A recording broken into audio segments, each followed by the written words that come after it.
Ao longo dos anos 90, uma nova geração de comerciantes de entorpecentes surgiu no Rio de Janeiro. Essa nova geração contava com gente pesada e com homens muito violentos e sanguinários. Um desses homens é Hernaldo Pinto Medeiros, conhecido também como Uê. O traficante ficou famoso por ter formado e ajudado a aliar duas das maiores facções do Rio de Janeiro e também por coordenar um enorme esquema de comércio ilegal de drogas e armas. Uê é um personagem complexo e sua história de vida será contada hoje, aqui na Iconografia da História. Fala galera, aqui é Joel Paviotti do canal A Iconografia da História e eu vim contar mais uma história para vocês. O E é figura carimbada aqui nos nossos vídeos, mas nós nunca fizemos um vídeo completo nesse modelo sobre ele. E aí a gente viu que tá na hora de fazer, porque o E é muito lembrado pela traição que ele fez com o Orlando Jogador, mas ele tem muita história também, a gente vai contar hoje nesse vídeo. Antes de entrar propriamente no nosso personagem, porque o vídeo nosso começa na introdução, eu quero pedir para vocês para deixarem seu like e eu quero fazer um pedido encarecido para todo mundo que acompanha a gente desde o começo aqui, ou todo mundo que começou a acompanhar agora. Pessoal, não faz sentido consumir nossos conteúdos sem se inscrever. A gente precisa que vocês se inscrevam, porque vocês se inscrevendo, vocês mostram pro YouTube que a gente consegue avançar na plataforma e vocês possibilitam que outros YouTubers proponham também parcerias conosco pela quantidade de inscritos que nós temos, né? Nós valemos a quantidade de inscritos que temos e a quantidade de like que nós ganhamos. Então deixa seu like, se inscreve e ativa o sininho aí para receber notificações que nem sempre a plataforma tá mandando. Ademais, entra nesse vídeo que tá muito bom. Roda a vinheta, Edu.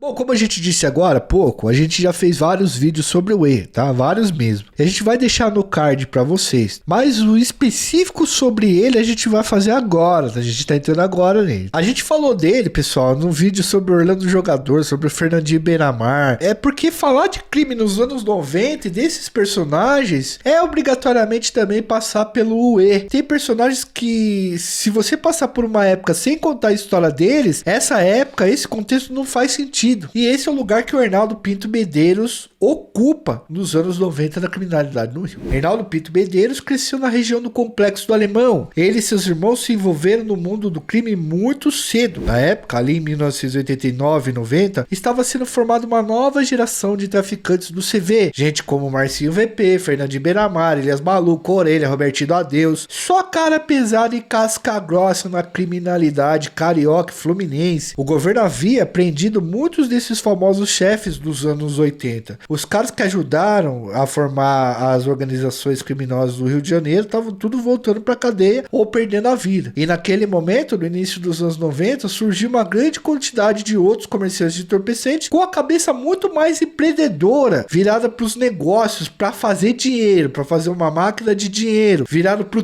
tudo por dinheiro, muito diferente de vários traficantes das antigas, tá? E esses caras dos anos 90, eles começam a ficar muito poderosos no Rio de Janeiro, em especial dois caras, o Fernando da Costa, que é o Fernandinho Beiramar, a gente tem vídeo contando a história dele, e o outro, o Hernaldo Pinto Medeiros. E olha, pessoal, o E e Fernandinho passaram a ser concorrentes muito poderosos. Os dois dominavam fontes de tráficos internacionais, tanto em armas quanto em narcóticos. Os dois faziam trabalho de abastecimento em favelas que vendiam pó. Os dois tinham muito dinheiro para comprar polícia e movimentavam o comércio de entorpecentes do Rio de Janeiro. Pessoal, os dois chegaram a ter muito dinheiro e muito poder mesmo. Durante os 3 ou 4 anos, esses caras reinaram fora das grades ali na criminalidade do Rio de Janeiro. Claro, pessoal, a polícia já tinha prendido praticamente todos os traficantes das antigas dos anos 80, como a gente falou pra vocês. Escadia, Rogério Lengruber, Serginho Ratazana, Denis da Lacinha. Tava todo mundo em cana, todo mundo em cana. O E era um cara com uma ambição muito desmedida e tava nadando de braçada no comércio nacional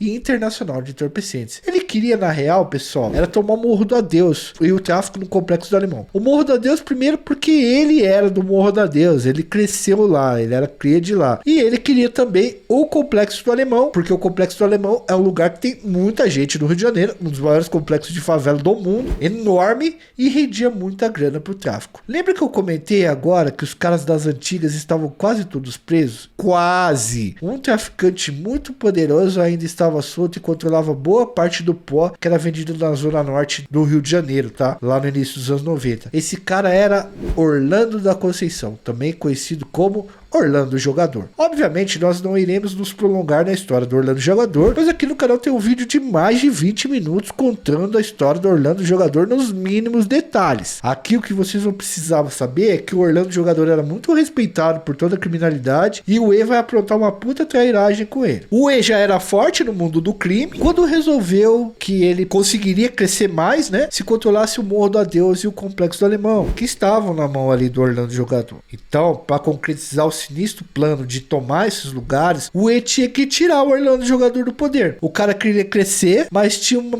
puta de um casca grossa como obstáculo. Tirar um cara desses do caminho dava muito trabalho, porque o Orlando era muito respeitado. Galera, o jogador tinha mais de 100 homens à sua disposição. 30, só 30 fazendo sua segurança pessoal. O plano de E era usar todo o carinho e consideração de Orlando, e que Orlando possuía por ele, para emboscar o Orlando. Para vocês terem uma ideia, o Orlando chamava o E de afilhado. Foi um dos mentores de o E e o irmão do E, né, no mundo do crime. O E era a cobra criada do Orlando. Não só o cobra criado do Orlando, mas também do Escadinha, né, o José Carlos dos Reis ensina, que ensinou muita coisa também pro E. Ele era também uma espécie de padrinho do E. É bom colocar do Escadinha aí, que a gente também tem um vídeo sobre ele. Bom, daqui para frente, pessoal, a gente vai entrar na versão do ocorrido que resolvemos adotar depois de tudo que a gente leu e compreendeu. E a gente leu bastante sobre esse fato. A versão que nós vamos apresentar aqui foi coletada no livro A Irmandade do Crime de Carlos Amorim e Abusado de Caco Barcelos, a qual nós usamos nos outros vídeos que fizemos sobre esse caso, beleza? Então o E ali bola o plano para tirar a vida do Orlando Jogador para ter o Complexo do Alemão nas mãos dele. Era 1994. O E combinou com seu grupo de homens, todos eles muito fiéis, que eles iam armar uma arapuca pro Orlando, coisa que não era fácil. Os homens de UE mandaram mensagem pro Orlando, dizendo que o afilhado e amigo teria sido sequestrado por policiais do BOPE e estavam exigindo do UE centenas de milhares de dólares como recompensa para poder soltar o UE, né? Então o UE jogou esse BO, né, esse caô, dizendo assim, ó, me sequestraram aqui, a polícia me sequestrou, os caras do BOPE, eles vão me soltar só se tiver muito dinheiro. Lógico, o bagulho era mentira, né? Na época, como Orlando tinha muitas fontes de renda e amigos no crime e gostava do E, rapidamente arrecadou a grana, né? Conseguiu arrecadar o dinheiro e se encontrou com os homens de UE. Diz que Orlando, o jogador, passou a madrugada anterior de boca em boca, conversando com vários chefes para emprestar o dinheiro. Teve um cara que até achou esquisita a parada, mas falou, não, mano, deixa os caras resolver, minha parte é entregar o dinheiro. O Orlando, o jogador, foi até o local lá escolhido pelo E para entregar o dinheiro para libertar o E, teoricamente. Foi com mala preta e dinheiro vivo. Então o Orlando foi entregar o dinheiro no local marcado e o E estava no local, com o dobro de homens do Orlando, todos fortemente armados. Galera, quando o Orlando jogador entregou o dinheiro, os homens de UE atiraram e tiraram a vida de Orlando e de seus comparsas. Foi um banho de sangue, e um banho de sangue que correu o Rio de Janeiro. Tudo quanto é criminoso sentiu o gosto de sangue na garganta, né? Os corpos de Orlando jogador, junto a seus principais homens, foi abandonado na entrada de uma favela do complexo, para todo mundo ver o que tinha ocorrido. Todo traficante, toda a favela, todo mundo do submundo do crime sabia que aquilo ia dar uma grande merda, tá ligado? Foram realizadas reuniões entre criminosos para ver o que iam fazer com a fita que rolou. Foi crocodilagem grande, um bagulho que fere o tipo de ética que esses criminosos têm. Orlando Jogador era um dos últimos bandidos das antigas. Ele era muito respeitado, tinha muito poder, controlava tudo usando a mínima violência possível. Os moradores gostavam muito dele. A gente viu isso inclusive no vídeo que a gente fez só sobre ele. Essa fita aí fez um rompimento no mundo dos delitos, um rompimento mesmo. Muita gente divide o crime no estado do Rio de Janeiro dos anos 90, antes e depois da trairagem que o E fez. O E já tava crescendo, tinha muita grana, tinha muito poder, galera, mas ele queria um complexo pra ele, entendeu? É como uma empresa que tá crescendo e quer comprar tudo à sua volta, tá? Só que Orlando era pedra de sapato que não queria vender barato. Aliás, a gente até, eu acho que é importante isso aqui, vamos dar a versão do E aqui, tá? Beleza? Porque a gente não falou, mas vamos dar a versão do E aqui, porque toda a história tem duas versões, né? Mas eu acredito na verdade, há uma verdade, tá? Mesmo que a gente tenha adotado visto que ela é mesmo a verdadeira constatada por vários fatos e várias comprovações, vamos passar a visão do E aqui também, tá? O E se defendeu dizendo que o Orlando jogador tinha baleado seu irmão anos antes e que o jogador pretendia tirar a sua vida, tirar a vida do E, porque o E estava crescendo muito, e era já um concorrente forte no mundo de entorpecentes do próprio Orlando jogador. Então o E disse que havia descoberto um plano do jogador para tirar a vida dele, mas para muita gente essa ideia não colou. O argumento era muito fraco, era fraco demais. O Orlando não tinha essa característica de fazer esse tipo de plano, tá? Apesar do Orlando ter tirado o anterior dele do poder, tá? A gente já contou a história aqui, o China, que era o anterior dele, ele passou a régua no cara também, entendeu? Passou rasteiro no maluco. Mas as pessoas não acreditavam que o Orlando tivesse um plano para tirar a vida do próprio afilhado por conhecer ele e ver que ele estava acomodado ali com as bocas do complexo do alemão. Aí foi o seguinte, o E já tinha muita grana e muito esquema para traficar armas e entorpecentes quando ele tirou a vida do jogador. Ele já era um cara com muito poder. E tinha muita gente que não gostava do jogador também, que achava que o jogador deveria cair. Os caras expulsaram o E do CV, só que líderes como, por exemplo, Escadinha e o Serginho Ratazana, lembra que eu falei pra vocês que o Escadinha era um cara que gostava bastante do E, ajudou a criar o E tudo, e o Serginho Ratazana também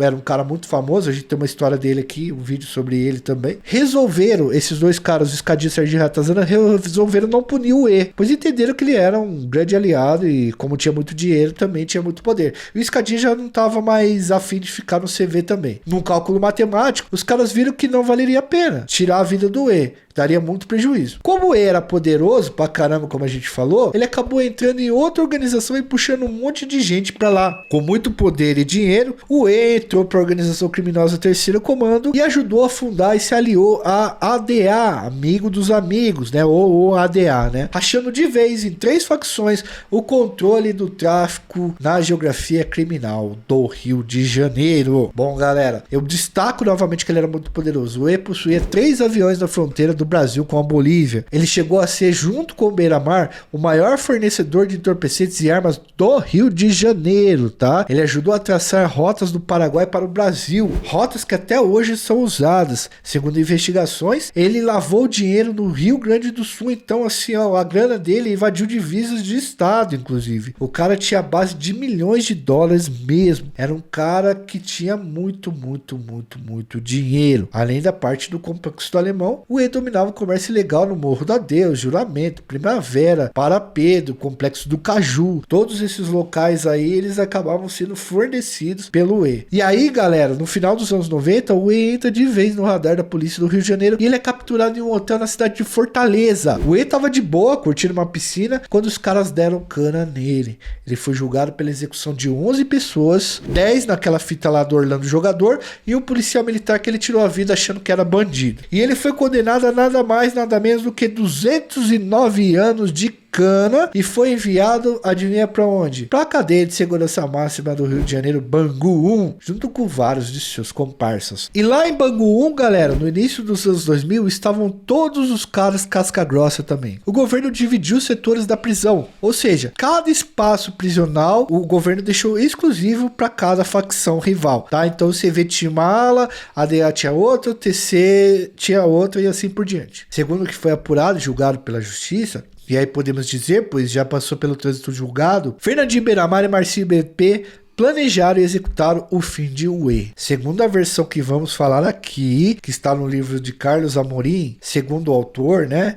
O Fernandinho e o Marcinho VP descobriram que o E estava investindo um dinheiro pesado para tirar a vida deles dentro da cana. E o E já era conhecido como traíra, era um rótulo que os caras tinham dado dele. E aí o que rolou? O Fernandinho se adiantou. O que o autor disse pra gente é que ele subornou um funcionário e conseguiu colocar armas dentro do presídio. No dia 11 de setembro de 2002, então, o pessoal do CV invadiu o local onde o E estava, no presídio, e além de atirar nele várias vezes, deixaram ele todo carbonizado. Além disso, o cunhado de UE e outros comparsas de alto escalão do crime também tiveram as vidas ceifadas. A gente não vai entrar muito em detalhes sobre essa fita que aconteceu, porque a gente já falou desse 11 de setembro dos presídios brasileiros já em vários vídeos, tá? Tem vídeos aqui, tem um vídeo, né, que a gente fez que conta tudo isso de uma forma detalhada. É um vídeo que tem mais de 1 milhão de visualizações, chama Traição de UE. E aí vocês podem assistir lá que vocês vão achar bastante interessante. E não só esse vídeo, a gente tem um react também falando sobre esse assunto e ficou muito bom, tá? Enfim, galera, o E perdeu a vida e nas ruas todo mundo do crime sabia que não era apenas acerto de contas, era também a vingança pela trairagem que o E havia feito. Para você ter uma noção de como o E ficou conhecidíssimo pela traição que ele fez contra o Orlando jogador lá, até hoje vira e mexe, cola no túmulo dele lá e enche de tiro, mano. Tem imagens disso daí. Mas enfim, galera, vocês puderam perceber que o E não era um traficante qualquer, tá ligado? Ele chegou a rivalizar muito forte com o Beira-Mar e os dois tiveram uma treta pesada e os dois foram comerciantes de entorpecentes muito ricos e poderosos no Rio de Janeiro. O cara, o E, era alto escalão no mundo do crime